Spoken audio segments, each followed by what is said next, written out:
The very best of evenings to all.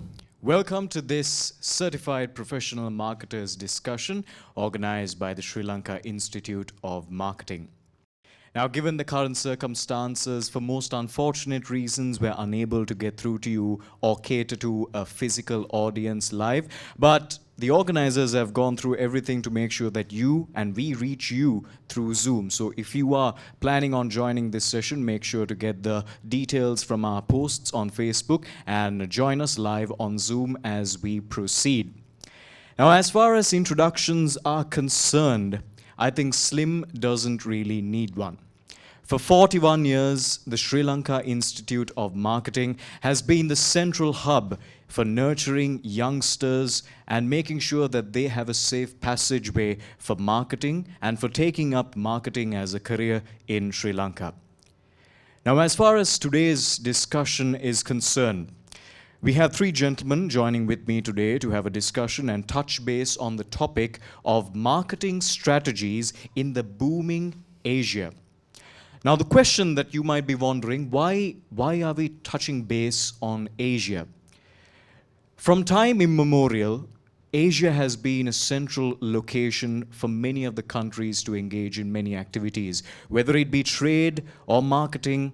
From times of the English East India Company to now, Asia has consistently shown the potential to being the next Europe in the world. Countries like China, India, Bangladesh all show upward trends in terms of their GDP. And in time to come, I personally think that there is potential for us Asians, for this continent to become the next Europe. So that being said, today's topic of discussion is marketing strategies in the booming Asia. So I hope you stay tuned with us for the next 1 hour. We have some insightful topics to be talked upon this evening. And joining with me are three gentlemen this evening. I'd like to introduce you to them. First up, onto my right, we have Mr. Ravi De Coonghe. And in the middle, we have Mr. Anuk De Silva. And at the end, we have Mr. Charaka Perera. Good evening, gentlemen. So if you could please just allow me 5 minutes to take you through a brief introduction of these three gentlemen who have spared their time and who's joining with us this evening. So I'll start with Ravi, who's on to my right. So Ravi is the head of sales and marketing for Prima Ceylon Limited, which is one of Sri Lanka's largest FMCG food conglomerates in Sri Lanka. Now, Ravi counts 24 years of experience in the field of sales and marketing, having had the opportunity of working for some top-rung pharmaceuticals, consumer healthcare, and FMCG companies in Sri Lanka and overseas. Prior to joining Prima, Ravi was the Director Marketing at GSK Consumer Health, nurturing a portfolio of mega brands such as Panadol, Horlicks, Viva, Iodex, Sensodyne, and Eno. Also, Ravi holds a postgraduate diploma in marketing from the Sri Lanka Institute of Marketing, a certified professional marketer from Asia Marketing Federation, and holds an MBA from the University of New Buckinghamshire, United Kingdom. He is also a member of the Chartered Institute of Marketing UK and also the Sri Lanka Institute of Marketing.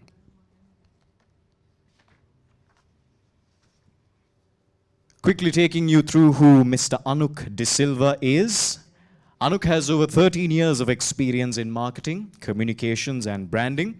He currently heads corporate affairs, brand and marketing at Standard Chartered Sri Lanka, where he is a member of the country management team. He is also a certified professional marketer of the Asia Marketing Federation, Singapore, and a fellow and a charter marketer of the Chartered Institute of Marketing, UK. Anuk also holds a Master of Commerce in Marketing from the University of Melbourne, as well as a Master of Business Administration from the Postgraduate Institute of Management. And lastly, we have Mr. Charaka Perera, who holds an MBA from New Buckingham University, United Kingdom. He is also a certified management accountant from Australia, certified professional marketer, Asia, and he is also a former head prefect of St. Anthony's College, Kandy.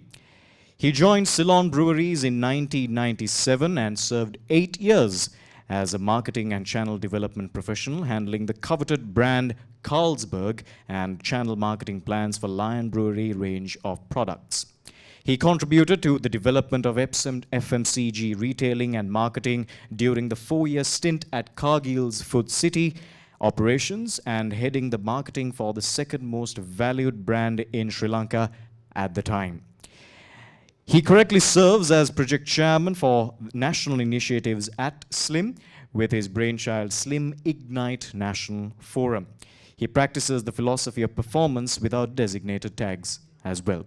So that's a brief introduction into the three gentlemen who will be having a very casual conversation this evening. So if you still haven't joined, make sure to grab all the details on our Facebook page and all our posts on the Sri Lanka Institute of Marketing's pages.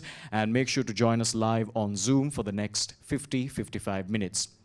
That being said, let's get this talk underway. And I'd like to start things with a very general question, and my question will start off with all three gentlemen answering it. But firstly, I'd like to begin this with Mr. Charaka Perera. Charaka, in your aspect or in your opinion, could you define what marketing strategies are? Firstly, a pleasant afternoon, and it's always a privilege to see me among these winning minds. All of you are joining, welcome, and hope we could do a lot insights to you to make this more memorable. Well, answering your question, Thilina, so see, we are talking about the marketing strategy nowadays, and today is a better environment to talk on that. But firstly, before me going in explaining this, I just want to take a minute to define today's marketer. Today's marketer holds an important key in their hands for an elemental force that they can use to create positive impact. That is the need of the hour. For me, the strategy is basically the game plan. And how you could get this elemental force handled and plugged into this game plan itself is an art. This art is a soft martial art, I would say. Soft martial art is marketing. Hard martial art is selling. Right? So you combine all this together, and this force that you are going to use, for me, is a strategy. And what today's marketers have to do is, they have to invest their time in building this consumer franchise, the topmost line, right? To create an inspiration, create a direction which goes long lasting. So this is where marketers have to now focus in using the strategy. So this is the definition for me, the strategy in a very brief state. Thank you, Charaka. Anuk, so from martial arts, how do you see marketing strategies? Well, first of all, I think Charaka gave a fantastic explanation as to what a marketing strategy is all about. But before I go into what I think marketing strategies are, Thilina, I just have to make one small disclaimer that is required of my organization as per employee standards, that whatever opinions or views that I share today on this program are all my personal views and opinions and not of the organization that I represent. Getting back to your question, so I may have a bit of a more textbook kind of definition towards what marketing strategies is all about. Nowadays, when we talk about marketing, you all obviously have your business proposition. As a business entity or an organization, you would have your business goals or where you want to be. The marketing would come into play as to how you would help your organization achieve those your business objectives. And a strategy, I would say, is essentially a long-term proposition where you talk about your unique value proposition or unique selling proposition of what you have, or how you are different to your competitors, and how you get that message out to your target audiences, and ensuring that that target audience converts into a customer or a long-standing client with you. So essentially that is, for me, marketing strategy is looking at what you want to be, in terms of your business and how you're going to get there. Ravi, how about you? Marketing strategies. Thank you, Thilina. I think, firstly, thank you very much for SLIM organizing this momentous event. It's a fantastic learning and a sharing experience for us to learn together as well as grow together in Sri Lanka. Talking about the marketing strategy, I would say, let me just make it very simple. It defines the how and the why. Because in any case, as marketeers, our objective is to kind of grow the net asset worth of the key stakeholders. In terms of marketing power, it can be a revenue, it can be a market share, it can be a top line, bottom line, anything. So, but in a space, it is all about how are we going to get there. That's all about strategy. So, as Anuk said, from a textbook point of view, there are 3 key pointers. The first pointer, how are you going to reach your target market? The second is as he mentioned about it, the value proposition. The thirdly, how are we going to have a sustainable competitive advantage? So these are the 3 things that will define the strategy, whether your strategy that you carve out is going to work or it's not going to be working. Thank you.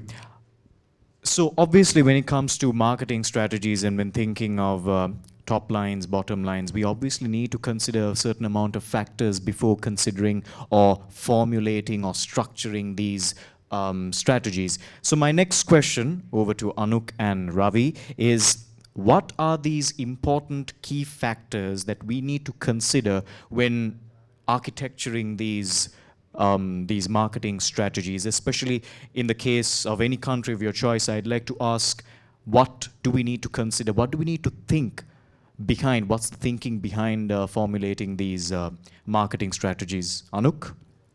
Well, Thilina, the most, let me see again, the textbook definition, the textbook answer would be to look at your external factors. You have various programs for that, or you can even looking at a pestle evaluation, where you look at the political situation of the country, you look at the economic situation, the social, etc., etc. So I would think the first thing, if you look at Asia as a whole, and if you're looking at a multinational company that wishes to, that has a target audience in multiple Asian countries, you can't just look at nationality alone, or the age or the gender in today's context. The consumer behavior of people have changed vastly because of the digitalization, etc. People behave very differently when it comes to market conditions. So I think doing an environmental scan before you get into a particular country or a particular region is of utmost importance. When I talk about an environmental scan, it is like having a sustainable way of obtaining information from the outside world, analyzing that information, and figuring out what the strengths and weaknesses or the threats are in that particular country or the region that you're going into. Now, say for example, if I look at the brand Dyson, which is a very high-end household appliances brand, so their target market would essentially they would presume to be high-end users of very highly developed economies. For one of their brands, I remember there was a case study written about this where they wanted to target highly developed countries like Hong Kong, Australia, etc. But through market analytics, they realized that even though it was targeted towards high-end consumers, this particular brand realized that even a developing country like Malaysia was having a large following or a large population that wanted to use this particular brand of household appliances. So in a case study that they realized that it was actually Malaysia who came in second in terms of that market segment who actually bought that brand. So you can't just assume just because you have a proposition, you have your value proposition, and in your mind you think, okay, our target market is this. The consumer behavior is very different. So therefore I think it is very important to just scan and obtain information from the outside world and analyze it to understand what the drawbacks, what the problems, and what the issues might be when you're going into a market or a country. Ravi, what's your opinion on the important factors behind formulating these strategies?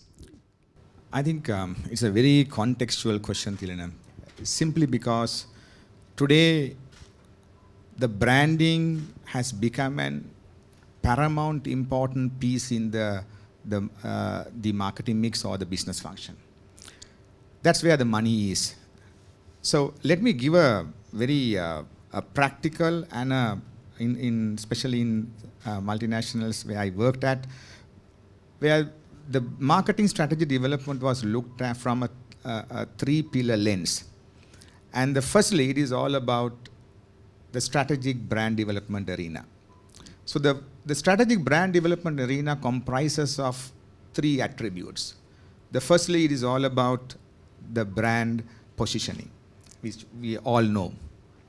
The second, it is all about the brand architecture. How are we going to develop the architecture of the brand? And the third is all about the brand visioning, where you want to take this brand. So this all falls into the brand strategic development content. The second bucket is all about the brand expansion or the brand expression actually.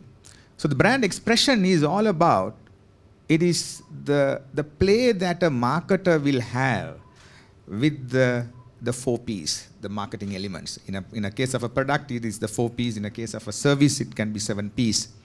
So the way you are going to interact and have an interplay, that will define how compellingly that you are going to take this message across to your consumer.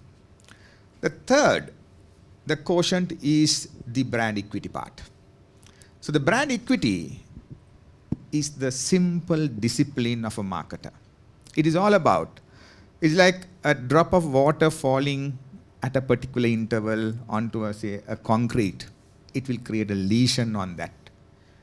Similarly, it is a marketer's responsibility for us to have compelling communication or the compelling differentiation, I'll put it in that way, CD, compelling differentiation, consistently delivered over time.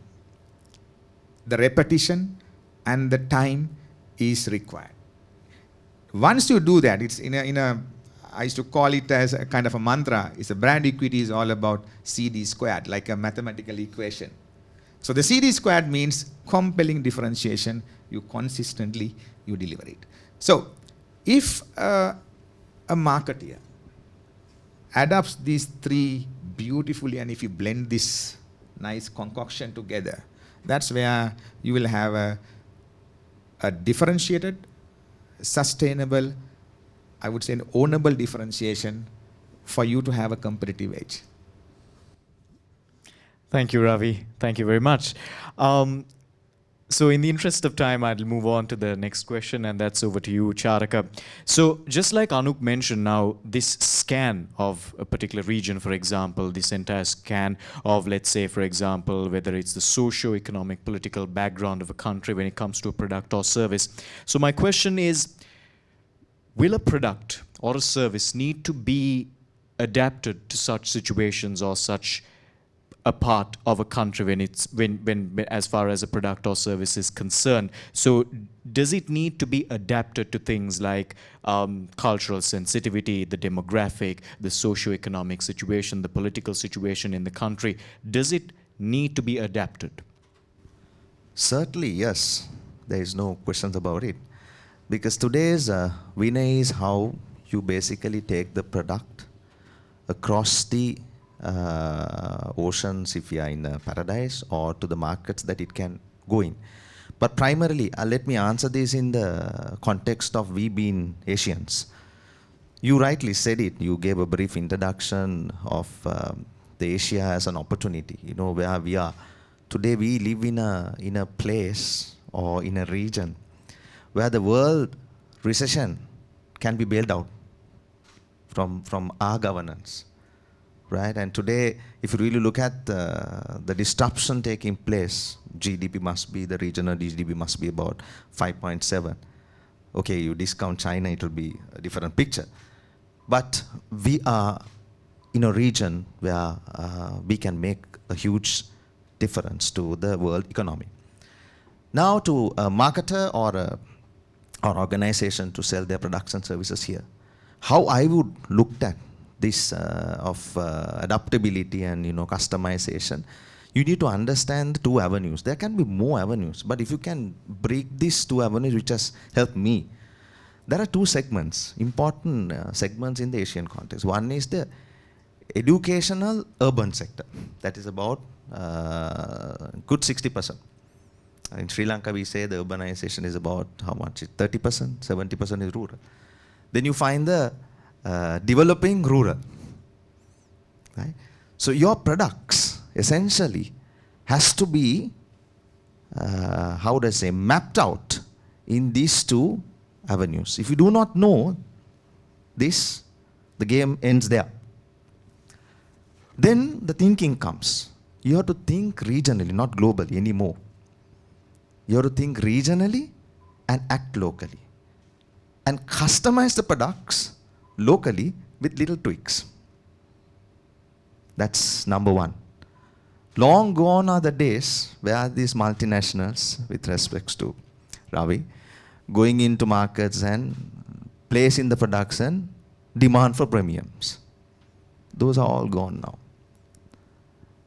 Thanks to these strategies of the multinationals is where you find a lot of homegrown companies just popping up. Sri Lanka is the best example. Multinationals are given opportunity for the locals to come. It's happening across this region. Right? So this is something any company should understand. Right? So it's about tweaking. You can do little tweaks, but not many tweaks. Then today, as you know, the pandemic has disrupted the supply chain. So when you go into those markets, the second elemental thing that you need to focus on adapting is to have multiple of channels. Go into these 2 tiers. People love to go into, if you take Philippines, which are the example I would like to take in this entire explanation. Urban, you talk about Manila and all those, but if you really geographically, Luzon, there is a province, that gives about 50% of the population density. And the matrix's work there is completely different. So nobody is tapping there. So this is, you need to understand these 2 games.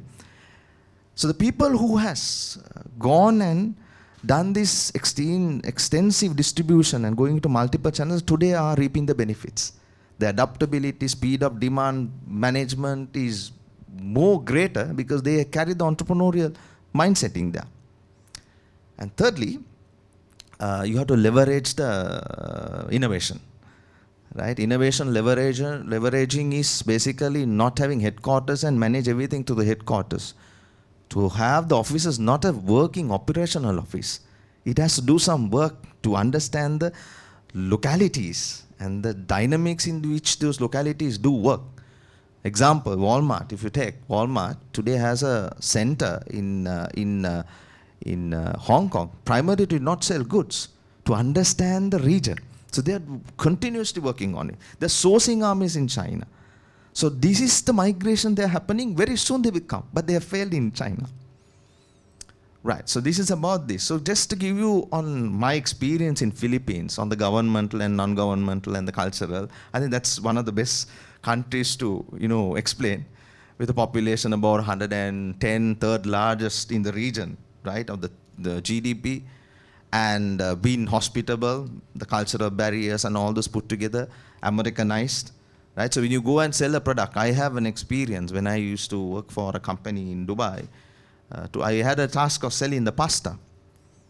But I never realized, if I tell this to San Remo and toil around your semolina content, they would not do it. But just a semolina little content, which is a little bit of science in product manufacturing, right? You can then tweak the price to go and fit into their requirement. They want better product, but cost effective. Those little things will not harm the product, but these are tweaks. And the colors and schemes and all. So these are basically on operational point. But there are a lot of theory we can build. So I would like to always talk on the experience factor and, go on the more, the tractions that you can make rather than going into explaining this with the experience I had. And then the government itself, right? The customs. For me, the countries I work, customs itself is where you can learn the adaptability and the science of which this country is in operate. Right? And then coming into those announced standardizations and all those. So This entire process, if you go through, anything is possible. So, but importantly, you need to understand the demographics, and all those are basically any marketer would do.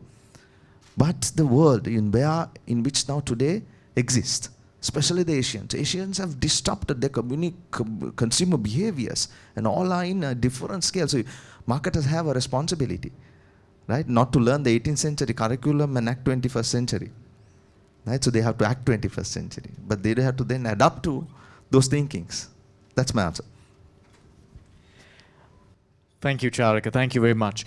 Something that you said actually caught my attention, and when moving on to the next question, I'd like to ask Ravi. Speaking of urbanization, development, all these geographical importance, when it comes to Sri Lanka, now something that has been in my head for quite some time. 20 years ago, Sri Lanka was a developing nation. 20 years down, Sri Lanka is still a developing nation. I know marketing plays a part in business development, and in turn it contributes to the GDP, and there's that whole equation. But I even mentioned this at another occasion. But in my first question to you, you also mentioned when it comes to the important factors contributing to marketing strategies. This question also pretty much summarizes it. But in your opinion, let's take Sri Lanka, for example. Why is it important for a product? Why is it important to build or create a strategy anyway? Again, I think, let me just approach the question in a slightly different way. See, as I mentioned, as Charaka also mentioned, you can have all the strategizing, you can create everything in terms of the documents or slides, etc. That's all in the book, all in the computer. But the test of the strategy is when the rubber hits the road. That's exactly where it is the acid test.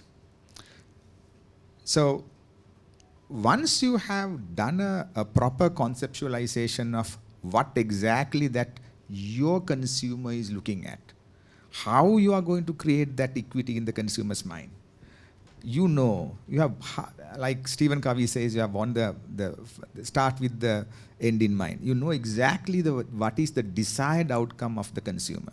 I know it's going to be evolving. I know it's going to be changing. That's all in the game plan. That's where the strategy is all about. But once you have understood that mindset of where your final destination is, this framework will give the marketeer the discipline of managing that journey in the right way. So that's where the strategy will help for you to use it as a lever, a marker. Whether you are going to win in the market or whether you are losing in the market can be defined when you have defined the KPIs or the outcomes exactly. So that's all in the conceptualization. Now let's look at, I'll draw up two examples of two things, I would say two strategic initiatives which has made a landmark in the country. I had the opportunity of handling Panadol, and at that time Panadol was positioned as a pain and fever reliever. It was the #1 brand in the category, in the analgesics category. Everyone has grown up with Panadol. Now, thanks to the good work of my predecessors to all that, and then there was an architecture of the brand and there was a global direction. As you know, Panadol is available in more than 100+ countries globally. However, I think this was taken by Dilit recently in one of the forums probably, and it was on the social media, and I was just thinking how he was explaining about the Panadol's equity part and how it has been positioned in the consumer's mind. Now being handled the brand, let me give a perspective how we created that perspective in the consumer's mind. So globally, the platform or the brand competence or where it stands for is pain-free, anxiety-free. That's the brand essence. But when I look at the West or Australia, Hong Kong, Singapore or Southeast Asian markets, wherever it has been communicated is in a very individualistic way. It is about I. It is about my dream. It is about my pain. Now, in this context, will that approach work? If we have taken, because there was enough pressure for me to kind of roll out the similar copy, sort of similar the advertisements to the positioning, and then to roll out all those executions as is. But we as a team took a call and took a stance. No, our consumer will get alienated if we try to do that. So simply, when we went to the consumer, it said it's not going to work. On the concept stage, it failed. Why it failed? So when we investigate why it failed, it is simply because consumer here is different. Consumer here, especially our TG, is females. And many of the Sri Lankan females are living for the another person. So the insight is different. The insight, the triggers of that consumer, I need to be fit for me to serve my family better. That's the insight. So therefore, our entire approach, we change from like want to do to have to do. So entire creative pieces, it's all about, I don't know whether you can remember, we had a three-wheeler guy or a stream stress kind of a lady who is sewing on some the frocks to the child and all that. Why she's taking all that is because I want to educate my kid better. Now this is totally different to the global creative or the global platform of Panadol. But say, time has changed the global approach, because almost 60% or 70% of the global growth was coming from the Asian region. So because Asia being the hub, so the entire category teams are now in this part of the world, and now they are investigating, and now the brand shift has happened in terms of the positioning from pain to people. So that's the first case study I want to bring to this table, because I think it's the direction was changed, localizing it to the suiting to our consumer palate in Sri Lanka, and that helped for us to tick the brand. And there were many competitor threats in the journey of about 10-12 years, but still it remains as the #1 pain reliever in the country. So this is case study number 1. I'll give a case study number 2. It is again from my GSK experience. We wanted to kind of expand our pain management portfolio into the rubs and balm segment. And that's because in India we had a brand called Iodex. And in this brand was positioned in India as a muscle and joint pain reliever. Now, when we wanted to kind of apply the toolkit which was mandated from the category teams from there, we had to kind of go through as a muscle and joint reliever. But when we went to the consumer, when we did a UNA, we did a lot of, as you know, the consumer understanding work in terms of categorizing pain into different pain states, etc., etc. Once we understood the gravity of pain in different areas. Then we found that that approach is not going to work, because we have a giant here in the country. There's a national brand, a mega brand called Siddhalepa. It is pain relief from head to toe. So how are we going to kind of just go and do that? And because their approach was to go and kind of as a general rub and balm pain reliever. If I had done that, would have been a Me Too product. Me Too product, do I have the competitive advantage to grow? No. We are going to fight a giant in the local area. So what we did is, we strategized as a team, and then we thought the focus is the best. And on the pain state, we found the backache is the most torturing pain, where it cripples a person's movement. So then we took the stance of, okay, if it works on back pain, it should work on the other pain. So the point of entry was to enter the household through the back pain lens. So the back pain lens became the winner. So we positioned Iodex as the back pain specialist. So that's exactly how a strategy in real life situation how it works, and I'm glad to say from 0% to 30% it came in overnight, the market share. Why? Because we had a sharper positioning that was cutting very finely, and we were able to penetrate an undifferentiated market. We penetrated with a differentiated approach. So that's, I would say, a classic case study for a strategy. Thank you, Ravi. I think IDEX and Siddhalepa, we still see in the market, IDEX has come as well. And speaking of Panadol, I was just thinking, I think all of us Sri Lankans are responsible for this, whether it's back pain or headache or fever or anything it is, Panadol is the solution. I think almost 80 to 90% of the households in Sri Lanka will have Panadol for whatever the problem it is. Now, my next question is to Anuk and Charaka. Forecasting is essential when planning most of these strategies. We need to know where we are heading and what we're heading in for. Of course, we can say, okay, this is where we are hoping to go, but what is it going to be like in the case that it doesn't reach where we want to go? So in that case, what are the contingencies or what are the precautions that we need to take or we need to be careful with when making strategies? Anuk? Well, Thilina, it's again, I'm going back to understanding your audience.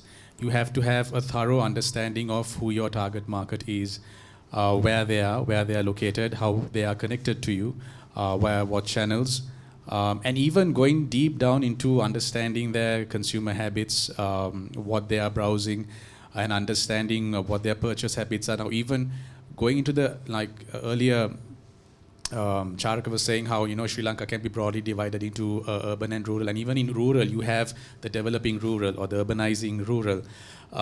So understanding where your target audience is, and then you need to customize your strategies or your marketing campaigns for these audiences. So you need to be in a situation where you need to understand that gone are the days that you can draft a plan or draft a strategy on paper saying, okay, we are sticking to this. It's written on stone. There is no such thing in today's context. I mean, things change. The pandemic has taught us, nothing is forever. So you need to be able to be agile and be able to take on a different approach even overnight. And you need to be adaptable for that situation. So again, when you understand your audiences and look at your contextual situation by doing an environmental scan, you need to be aware of these various situations. Like, gone are the days where you can have one specific campaign for everything, for your entire strategy. Just a small example from my previous employment, where we wanted to do a very simple internal communications campaign. Let's say, I can't remember now, I think it was for personal hygiene. So we got the creatives, we put a nice poster with some pictures and then the descriptions of, wash your hands, etc., do this, when you use the toilet, wash your hands, etc. And we assumed that, so it was targeted at our offices in Sri Lanka and then in India and Bangladesh too. So being South Asian countries, we assumed we could just simply, translate it into the probable languages of those two countries and then reprint them. And then the feedback we got that was, no, you can't do that, because in these countries, we prefer to have more graphic heavy rather than being text heavy. Probably because they have a different levels of understanding, different levels of intellectual standards and things like that. So even such a simple thing like that, where we assume we could just translate the message and just have it printed just like that, we realized that we need to be more aware of who our target audience is. So, I mean, that's just a small example. And imagine if you have a multinational organization across the whole of Asia or even across the whole world with different nationalities, with different genders, with different, religious beliefs and things like that. So you need to truly understand your audience and be able to adapt to change and not be afraid to change as well. Charaka? Yeah, from where Anuk actually stopped, I would like to take it and give a different perspective. See, again, we have to be very, convinced to understand where we are today. today, world has stopped in a way. Disruption has happened. So what are the two extreme disruptions are taking place? One is the health emergence. The other one is the climatic emergence. All of your products, if you do not address these two today, in your forecasting or whatever the planting, imagine the situation. And today, the greatest problem leaders have is climate action failure. And who should drive this? Basically, I would say the marketers today have to drive this in formulating all of their policies. Actually, if you do not address these two, nothing works.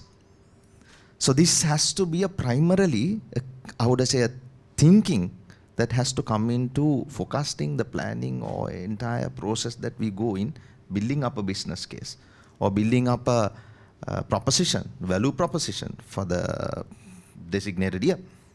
So I would say I would like to give some tips, basically what today's marketers or the business strategies should include, which has not been included today. And as a result of that, all of the players are suffering. Now everybody talks about, I think this is Anuk's area of the banking, emergency fund. So we should have a first aid box today, right? So those have to be planned, right? And we all talk about, outsourcing the supply chain. Now what has happened? Out has become insourcing. Offshoring has been inshoring. Right? All are now thinking, this stuff to know, people do not know. So we have to add that in the plan to say how diversification can be added into the planning in supply chain. And you need to audit your digital presence. That's number 3. These are the things with the experiences of we've been interacting to most of the markets have found this. And the 4th is the business culture. Today, I think this is where most of the companies are not having.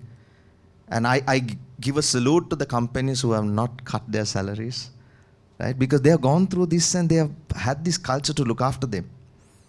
Business culture is a key element. You need to build in that. Right? This culture is your DNA. Right? So if you do not do that, I think there's a guaranteed funeral in the company. The last one is people talk about financial intelligence and all. Anuk will definitely be a lot more conversant in this. But I would add this called emotional financial intelligence. Right? So you need to be emotionally attached to look at the finances. And today, marketers' job is to create revenues, as I said about creating the consumer franchise and all. But all those ignites with these two current issues that we have. Climatic emergence and health emergence. So these have to be added to the forecasting, the plannings, or any business strategy. That's my take. Well noted, Charaka. In the interest of time, I'm going to move ahead with the rest of the questions. And this next one is for Anuk and Ravi. I'd like to begin with Anuk because this can relate to his former employee. Now, with everything that's going on with COVID-19, with the closures, the lockdowns, everything, digital is the go forward. Everything is digital, even we are digital right now. So you was mentioning of digitalization and how the moving forward process is all about online platforms and digitalization. So when it comes to marketing through digital media, digital marketing, what plans do you consider for branding and corporate communications with changing trends? I would look at it like from a 3-pronged approach. Firstly, I would say you have to be mobile first. You could look at, even without looking at any research report or any survey or whatever, I can easily say that most consumers today would visit your website or even buy something from an e-commerce website via their phones. I think the mobile penetration is far superior than even the standard laptops or the standard desktops, etc. So in such a scenario, you need to be digitally savvy in a sense that your websites and every communication touch point that you have should be mobile responsive. so that consumers have a very good experience when they visit your website. Now we have even job roles such as UI experts who actually look at the functionality of a website and understand how a user actually interacts with the website and tries to optimize that user experience of a customer who looks at your website. So that's key. That's key for me. And as Charaka was saying earlier, I mean, in the 21st century, you can't be using 18th century tools or 18th century thinking. You can always say that you've been in this business for 100 or so years, but you need to change with the trends. The country has changed, or rather the world has changed. Another thing would be you need to understand your penetration. You need to have digital audit, as Charaka mentioned earlier. And understand the potential of how digital can help in your business or in even pushing that message out to the consumers. If you look at digital campaigns mostly, or rather on a social campaigns, I think Facebook and Instagram are quite popular in a Sri Lankan context, but you should also not discount even platforms such as Twitter. Twitter has a large following worldwide, and it's a website, if I'm not mistaken, it's the 11th largest website which has a lot of traffic coming into it. And you don't need to specifically have a Twitter account to understand or read the content that is being shared by Twitter. So what the experts say is that Twitter has 3 times the website traffic of its user base. So you should not discount newer platforms such as, I mean, Twitter technically is an old platform, but you should not discount platforms like that. I mean, we have other platforms like TikTok and whatnot, but you should also be able to take your message out across multiple layers of platforms. So essentially in today's world where the world has changed like in the last 12 months because of this pandemic, I mean, I'm sure, or at least in my personal view, I did not know the existence of Zoom last year. And now everything, the country has come to a stage where, they are very conversant with Zoom and any other platform that they are using for even their face-to-face meetings or internal meetings. So the business has changed dramatically over the last 12 months because of this pandemic. So it's about adaptability and, upskilling yourself to go into this new digital world.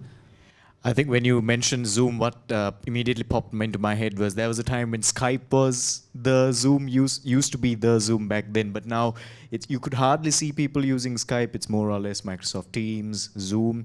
Anyway, Ravi, what's your opinion on this? I think, in my opinion, this has become a gold mine for marketers, the digitization. Earlier, the marketing space was dominated by, as Charaka was saying, mainly the multinationals because of the traditional media. And the traditional media was very expensive affair, and it was you need to have a packet of money with deep pockets for you to engage in that kind of a function. So brand building was a tedious function because of the funds. But the dramatic change or the transformation that has taken place is the digitization, which is not that expensive when you compare with the traditional media. And apart from that, when you take the landscape of the digital, it is evolving every day. Now, the penetration levels have skyrocketed in the last 1 year because of the current pandemic. I saw somewhere in a news article, China was able to build the e-commerce business with the SARS attack in 2001. And that was a start or the boom or the surge for the e-commerce in China. And that helped China to build such a beautiful system today. I believe as marketers today, because of this blessing of the pandemic, has dramatically transformed the digitization, and it has fragmented media a lot. So from a platform's point of view, you have enough of social platforms. You have a lot of, especially the YouTube has become one of the premier, the video, the content approach. And in Sri Lanka, videos, and globally I would say, the videos have become the trick of the trade.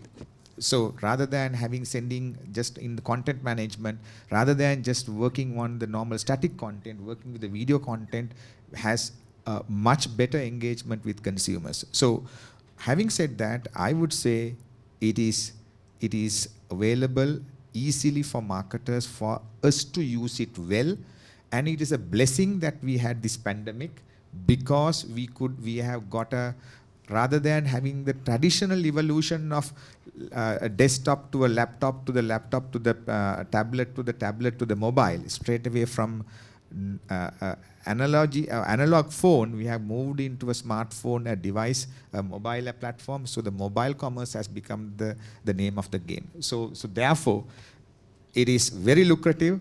I think any marketer should have a very open mind for digital investment. It is not this 5% or not like that. We have to have a very blank sheet, plan how you want to reach the customers, understanding the behaviors in the digital space. Thank you very much, Ravi. I think we are just in time for one more question, and I'd like to direct it to all three of you. So just like what Ravi and Anuk mentioned, digital is the way forward, and we need to make sure that all of us are aligned to this new approach. Because even in Sri Lanka now, there are still parts of Sri Lanka that are not really integrated into this. But right now, when you look at different parts of this country, different businesses, you see, let's take for an example a country such as the United States, or countries such as Singapore or Malaysia. These countries have already adjusted to this. They are moving forward already. They know that digital is the way forward. And COVID-19, yes, it has happened. Now it's the new normal. Now we just need to keep going forward with it. This might be cured over the next 2-3 years. It might not. It might take some time, especially in Sri Lanka. But we need to adjust ourselves to live with it. It's going to be there for quite some time, but we need to adjust ourselves. So my last question to all three of you gentlemen is, and to all the viewers who are actually joining with us over Zoom. Now there are young budding marketers waiting to get into this field of thinking or aspiring for a career in marketing. Now, some of them may be demotivated because of what's happening. They might also be wondering, is marketing the real profession or the career for me given what's happening? Does marketing have a future? Of course it does.